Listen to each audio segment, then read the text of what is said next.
Saravá, queridos irmãos de fé, sejam muito bem-vindos ao nosso canal.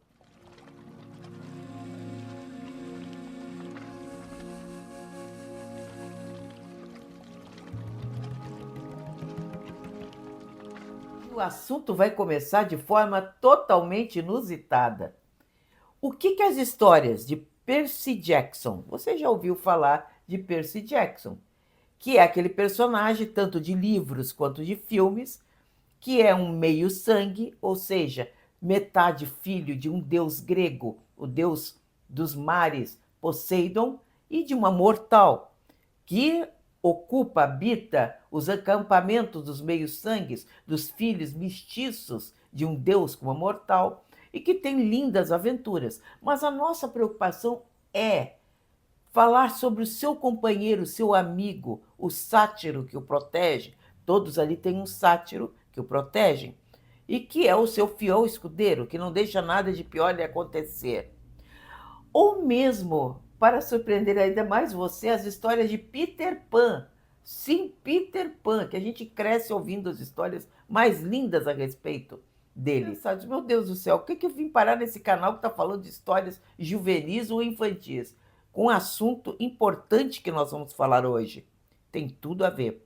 E você vai se surpreender, como sempre, com as nossas abordagens e com os assuntos maravilhosos que trazemos. Para isso, convidamos você que deixe os seus comentários. Todos os comentários aqui são lidos com muita atenção, com muito carinho. E muitas das coisas que vocês pedem que o canal fale, nós anotamos, agendamos e mais adiante nós falamos para vocês. Então fica aqui o nosso convite. Deixe o seu like, faça seu comentário, repasse esses vídeos adiante, porque eles são muito importantes. Da onde veio esse personagem? Muitos, quando viram essas histórias contadas na televisão, principalmente, ficaram horrorizados com aquela imagem daquele homem, aquele jovem que tinha chifres na cabeça e patas de bode. E que ele era extremamente brincalhão, galhofeiro, que é típico dessas entidades, desses espíritos, dessas divindades que os gregos adoravam. Ora, nós temos que compreender que os gregos, naquela época, ele era um povo agropastoril, principalmente. E a sua principal criação não era de gado, não era de aves, não. Era de cabras. Era a principal fonte de proteína, o principal alimento da onde eles tiravam leite, eles tiravam o couro, a pele, enfim, eram das cabras. E acreditavam os gregos que na natureza era habitado de espíritos, de divindades, divindades menores. Não eram os grandes deuses, que eram chamados de olímpicos, mas havia essas divindades menores que habitavam o plano material e que protegiam a natureza. Assim, havia as ninfas, que habitavam as águas, os rios, haviam as dríades, que eram as ninfas que protegiam as árvores, e havia os sátiros, os faunos, que habitavam as florestas também, mas sempre em torno dos rebanhos. Eram eles que protegiam contra todos os ataques de animais selvagens, como os lobos, por exemplo. Eram eles que faziam com que a natureza, os animais se reproduzissem. Eram eles que participavam, porque anualmente faziam grandes festivais com vinho dedicados a Baco, ou na época Dioniso, entre os gregos.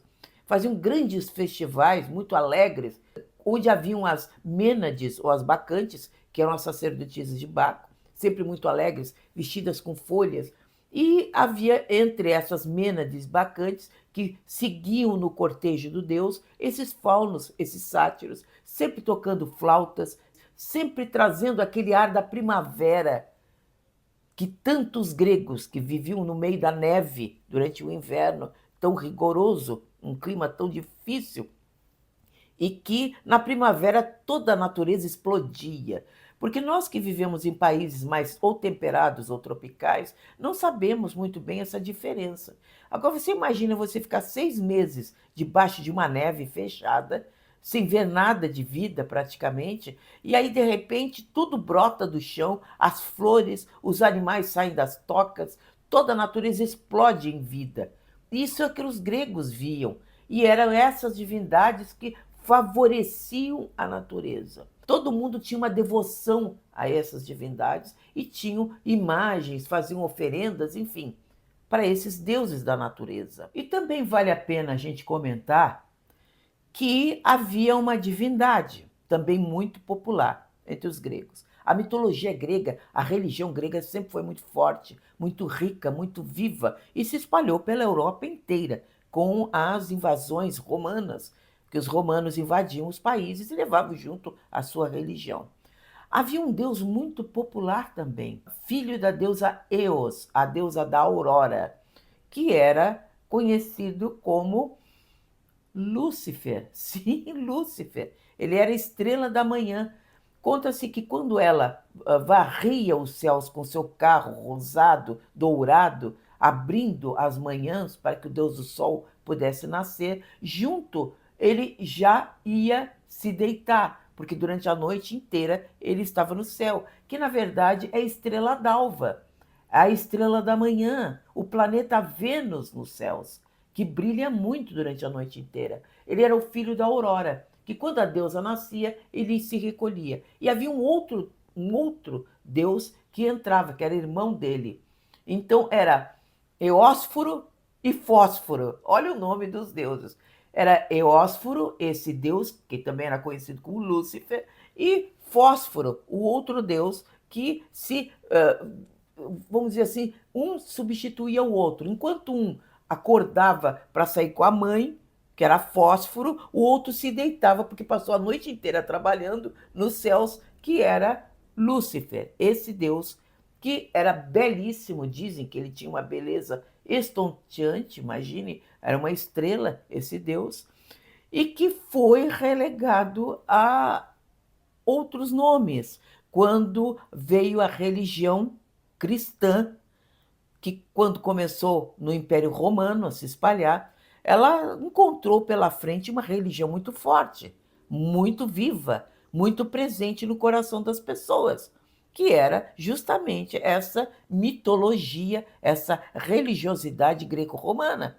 E encontrou pela frente Lúcifer, esses deuses todos, encontrou e o próprio deus Pan, que era o principal deus que governava esse grupo de sátiros e faunos, havia também o deus Príapo, que também acompanhava Baco. Então havia todo essas divindades que eram muito populares, muito conhecidas, que inclusive essas festas, vejam só, essas festas alegres primaveris deram origem ao nosso carnaval.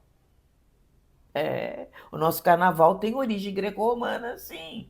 Então, festas primaveris, eram festas de vida, festas de beleza, festa do amor, festa, enfim, da natureza, uma homenagem à vida que recomeçava todos os anos. E eles encontraram pela frente essas divindades e eles começaram a combater.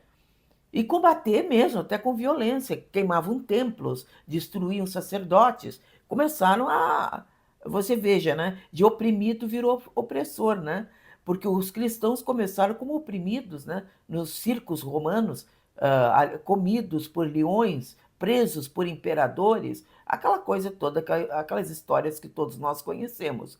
E virou um perigosíssimo opressor mais adiante, justamente combatendo, fazendo horrores com esses sacerdotes, com essas religiões, para justamente destruí-las do coração das pessoas. E encontrou pela frente, como eu disse, uma religiosidade já muito forte, já milenar, desses deuses.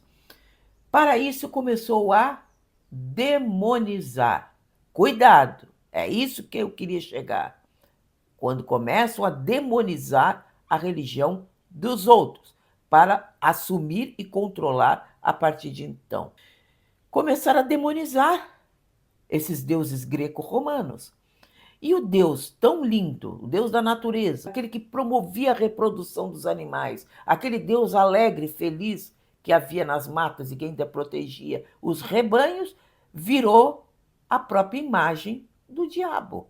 Que o diabo passou a ser representado e demonizado com as formas do deus Pan, que deu origem ao personagem Peter Pan, vejam só.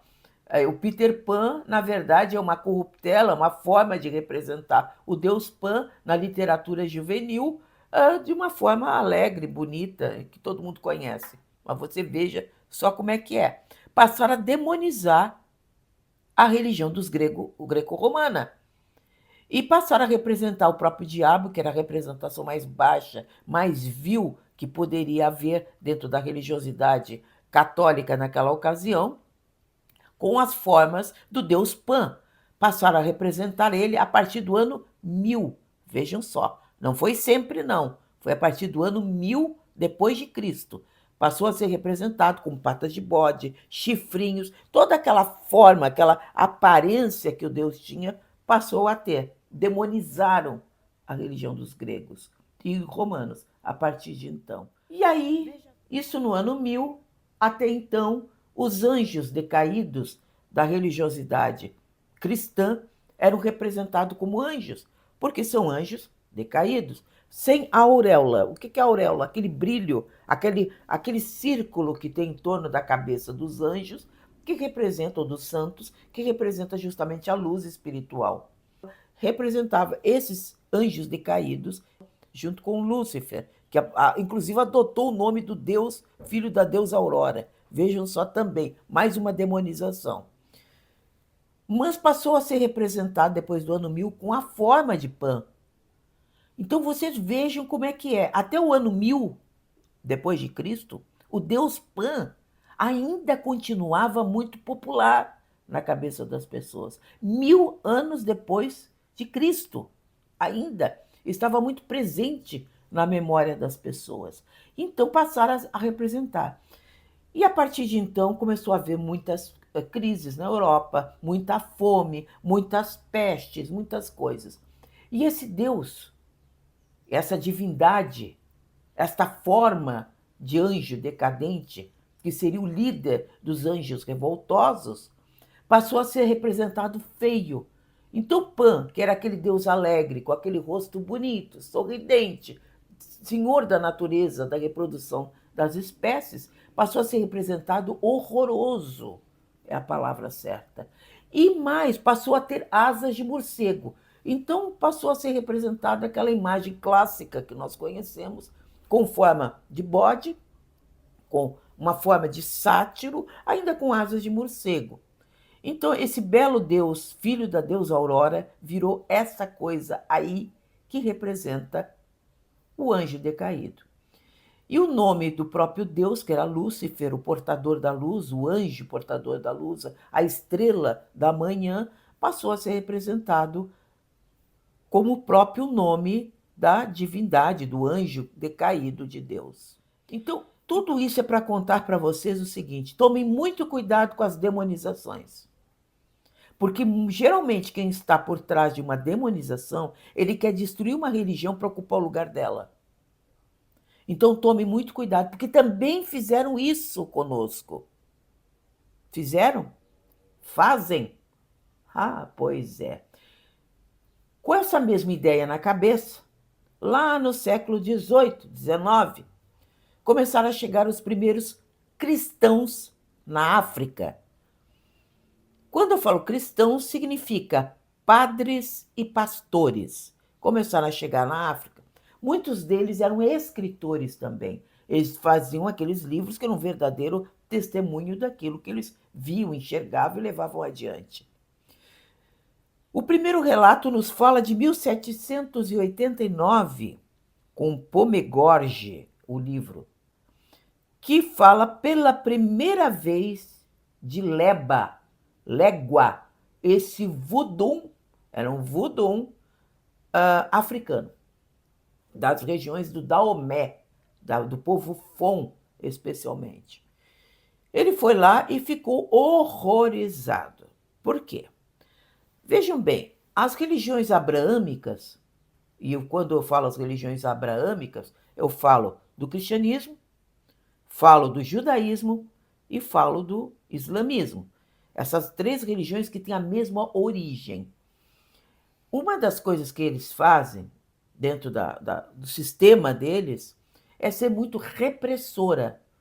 Repressora na parte sexual. sexualidade. Agora vocês imaginem isso em 1789, na cabeça desses pastores, desses padres cristãos, chegando na África. A África era um continente livre, a África era um continente onde as pessoas tinham uma cultura agropastoril, à semelhança dos gregos daquela época.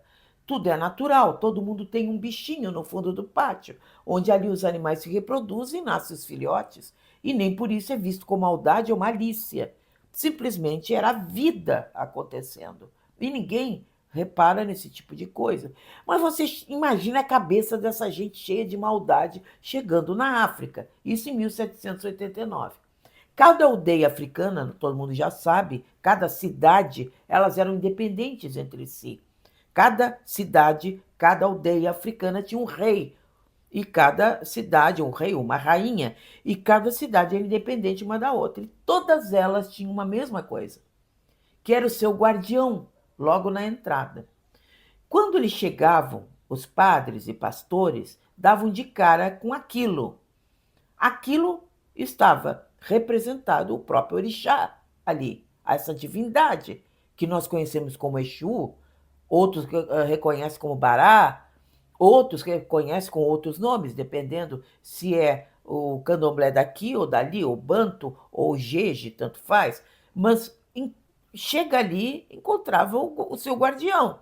E o seu guardião é representado como? Com um órgão masculino, em grande escala. Você imagina você chegar num lugar e encontrar aquele órgão masculino enorme ali na entrada de uma aldeia. É um escândalo.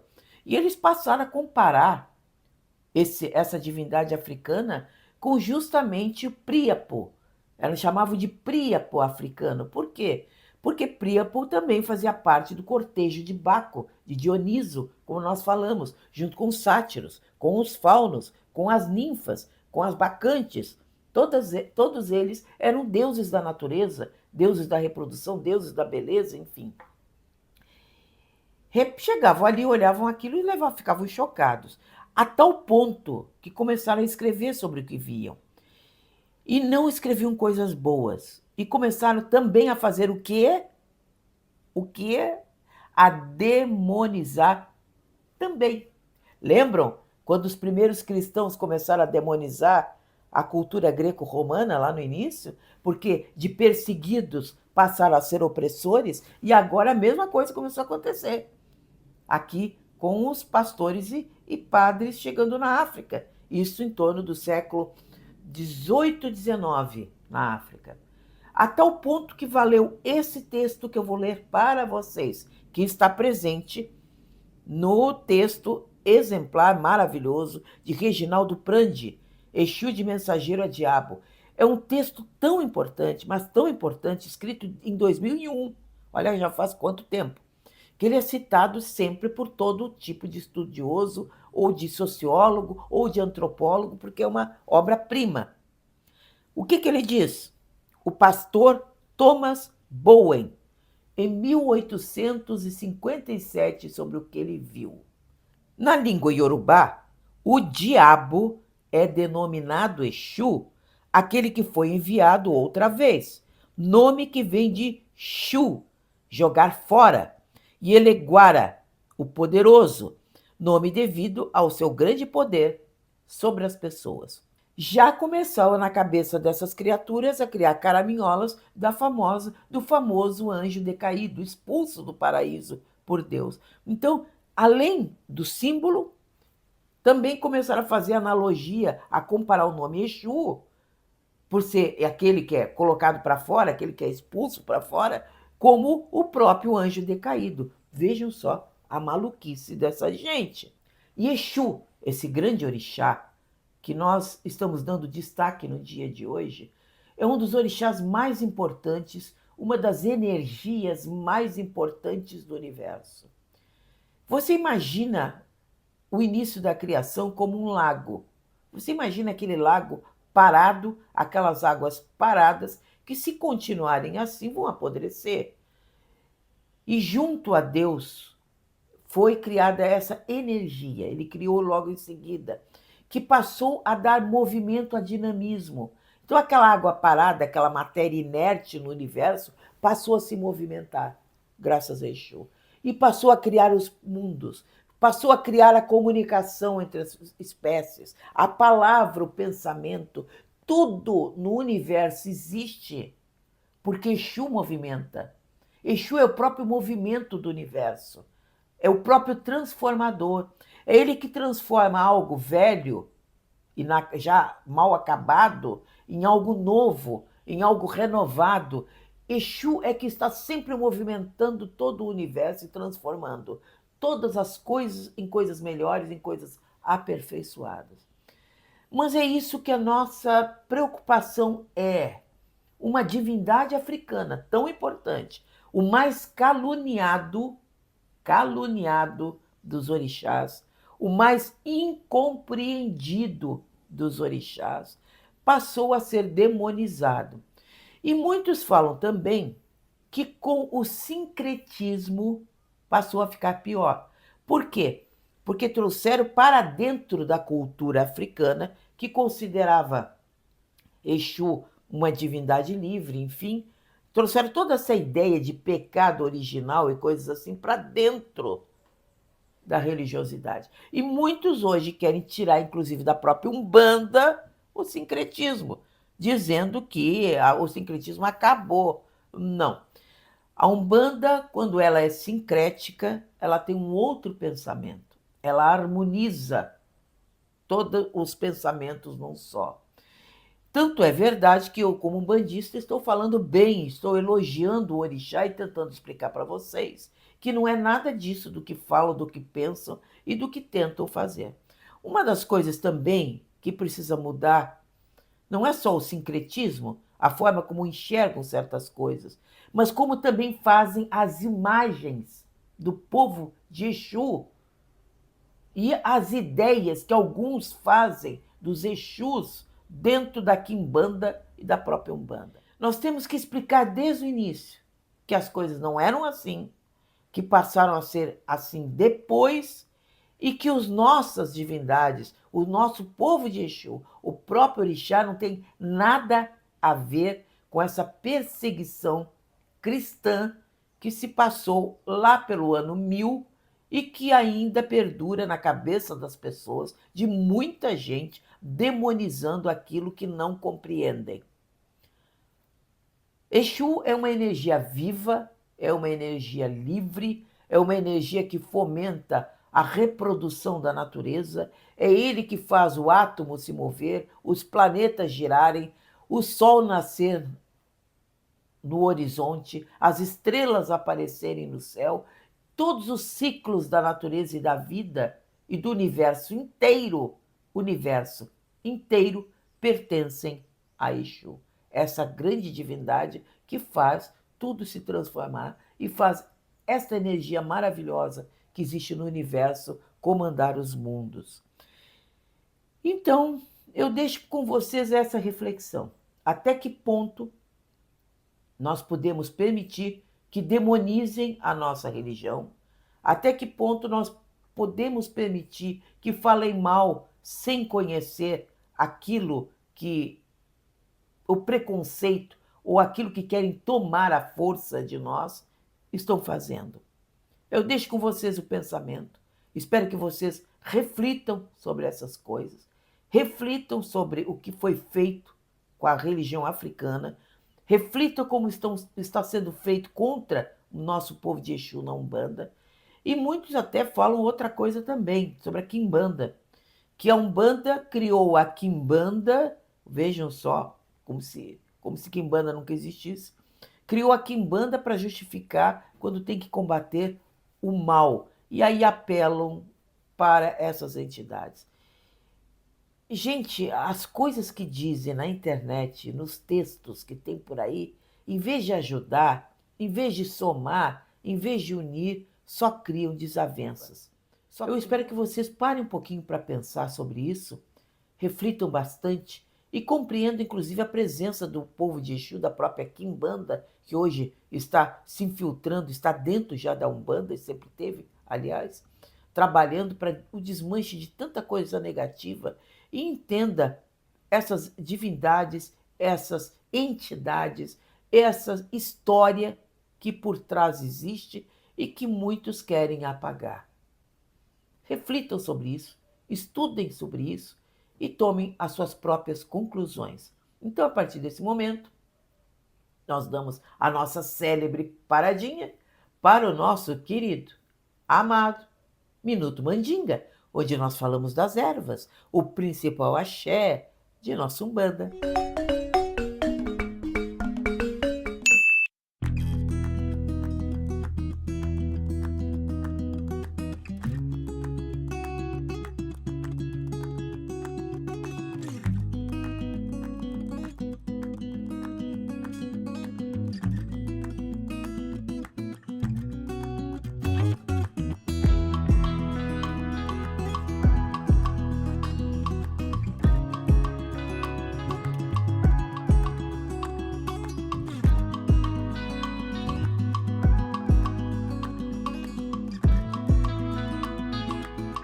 Gostou? Então até semana que vem, quando nós nos encontraremos para mais um vídeo maravilhoso, falando de muita coisa boa em um dos melhores canais de Umbanda aqui do YouTube. Então, até lá!